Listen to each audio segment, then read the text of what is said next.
hay un cero resultado en la política exterior norteamericana que tenemos que verlo. Esta escalada en el Medio Oriente demuestra que Estados Unidos ha perdido la hegemonía, que Estados Unidos ha perdido el control del mundo. Sinceramente, Trump manda a Putin que sea el intermediario de este conflicto con Irán, le implora a Putin que trate de hablar con los iraníes porque Netanyahu está insubordinado totalmente. El chino amenaza realmente a Taiwán, el Xi Jinping para tomar a Taiwán. Japón está en vilo también por el de Corea del Norte, tirando cohetes a trochimocha.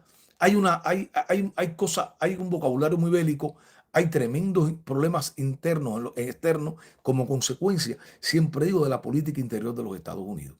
Imagínense que estamos en guerra, porque como tú ves la Marina en la calle, el ejército en la calle en los Estados Unidos, quiere decir que hay guerra interna en los Estados Unidos o una guerra, una percepción que el presidente tiene, que hay una guerra y tiene que sacar al ejército. Claro, el presidente está probando fuerza, yo siento que sí.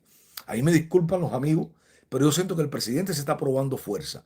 ¿Cómo el presidente está probando fuerza? Bueno, a ver que si él puede mantener a las Fuerzas Armadas y la Corte le da el visto bueno, yo pienso que el presidente va por más. El presidente quiere más y más y más, y esto para mí se torna muy peligroso para la institucionalidad norteamericana. Vamos a ver qué sucede con este conflicto. Yo no le veo nada halagüeño, como digo, al conflicto de los iraníes. Los persas son fuertes, los persas no son nada pasivos. Cuidado con esto, porque por ahí se puede desencadenar un conflicto de grande magnitud. Pero vamos a ver qué pasa. Vamos a tocar el tema de nosotros. Vamos a ver Marco Rubio, que le implora prácticamente a los iraníes que Estados Unidos no tiene nada que ver, que eso es un problema de Israel e Irán, que simplemente Marco Rubio en el Departamento de Estado, digo Marco Rubio porque es el secretario, dice Marco Rubio que dejemos que eso es un problema, conflicto, que no tiene nada que ver la base norteamericana en, en esa área para que Irán no ataque esa. Vemos la que estamos implorando nosotros los iraníes.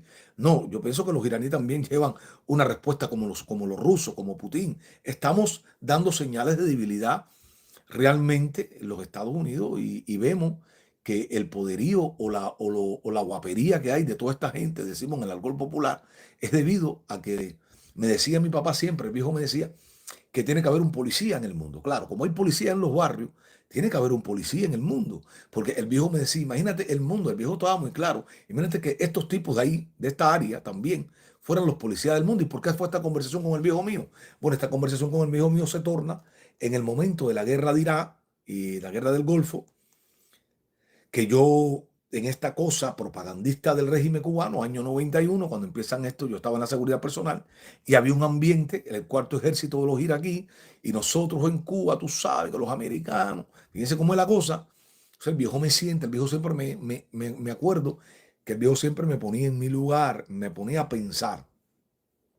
Y el viejo mío me dijo, mira, Carlos, imagínate que los policías, tiene que haber un policía en el mundo para controlar el mundo. Y ese policía tiene que ser poderoso y tiene que ser el mundo Marlboro. Porque imagínate que estos sean los policías. Imagínate que Castro, este gobierno, Fidel, sea el policía mundial con esta gente del Medio Oriente. O con los chinos o con los rusos. ¿Cómo estaría el mundo? Mira cómo tienen a sus ciudadanos esta gente. Y sinceramente es verdad. Esta gente no es que tienen su cultura, tienen todo, pero no son democráticos. Esta gente, imagínate cómo llevan a sus ciudadanos, imagínate dominando el mundo, cómo sería el mundo bajo estos regímenes, cómo estaríamos tú y yo. En candela estaríamos tú y yo. Así que, entonces dice, dejemos que California, dejemos que se queme California. Yo no sé que se queme California. Yo pienso que la policía y la Guardia Nacional todavía puede. Lo que pasa es que el presidente llama a la Guardia Nacional que puede hacerlo, pero sin contar con el gobernador en una intromisión. California no se está quemando. Han habido cosas más grandes que California, que esto yo no vi a los militares. El caso de Floyd fue más grande y no vimos al ejército en la calle. Así que no vamos a poner de más. Eh, el ejército no es para estar en la calle. Si no hay guerra, si no hay fusiles, si no hay armamento de una guerra civil, el ejército no tiene por qué hacerlo. Cuando tú sacas el ejército hay un estado de sitio. Y esto se puede tornar peligroso porque entonces el orden interior no debe ser militarizado, según las Naciones Unidas, los decretos, los derechos humanos. Y entonces se está violando los derechos humanos. Así que yo no sé ustedes. Pero vamos a hablar de Cuba, porque Cuba está, el régimen cubano, que también nos tiene que tocar de cerca, el régimen cubano está ya colapsado. El régimen cubano está colapsado por su ineptitud, pero también por los niveles de corrupción que se maneja en Cuba por el régimen cubano. Hoy vemos abiertamente que más que nunca hay un descontrol y un desbalance en Cuba. En Cuba están surgiendo negocios al amparo de la ley, al amparo, que sabemos que son negocios, algunos, no todos, pero hay negocios prósperos que están funcionando en el país. ¿Por qué? Porque está metida la mano de alguien de arriba de la dictadura cubana, de un grupo de funcionarios de la dictadura cubana. Y lo sabemos claro lo que está pasando. El régimen cubano sigue haciendo movimientos de cuadro ante el colapso que tiene, porque el régimen quiere resolverlo todo. El régimen cubano quiere resolverlo todo con los movimientos de cuadro. Como movemos un cuadro para aquí, movemos un cuadro para allá, pero el régimen no se da cuenta, ellos mismos, no se dan cuenta que el problema está en ellos mismos, en el modelo, en el sistema, en el sistema. El régimen está como, a ver, jugando a la suerte, a ver quién es el que da con el palo. Y no van a dar con el palo. Y digo yo, no van a dar con el palo hasta que realmente ustedes no tengan la voluntad política de traer las transformaciones que se necesita de verdad. Hay una apariencia de algunas transformaciones o algunas reformas en la economía cubana con los negocios privados.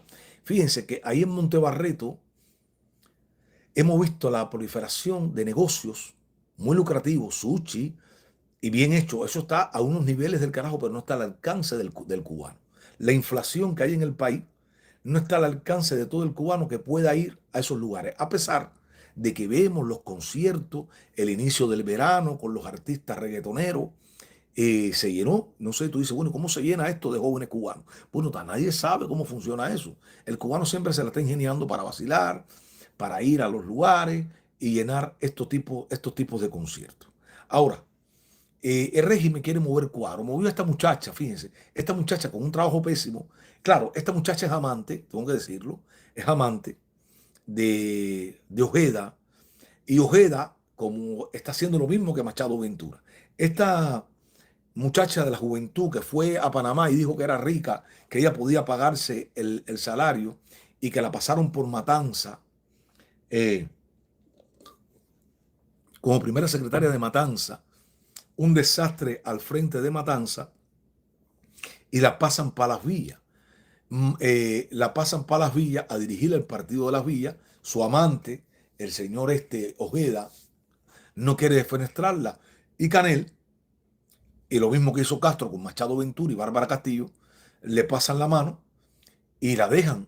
Y Raúl, que ella siga desgobernando o haciendo y deshaciendo, porque es una pieza útil para el régimen cubano, pero no va a resolver los problemas de Santa Clara. Si no pudo resolver los problemas de Las Villas, de Matanza, va a resolver los problemas de Las Villas. Y aquí está el problema grande de la dirigencia cubana. La dirigencia te mueve un cuadro de una provincia a otra provincia a dirigir el partido o el gobierno. A ver, si tú no conoces la provincia, tú no eres de la provincia, ¿por qué tú tienes que poner un dirigente de afuera en Las Villas? Y así lo ha hecho siempre el régimen cubano.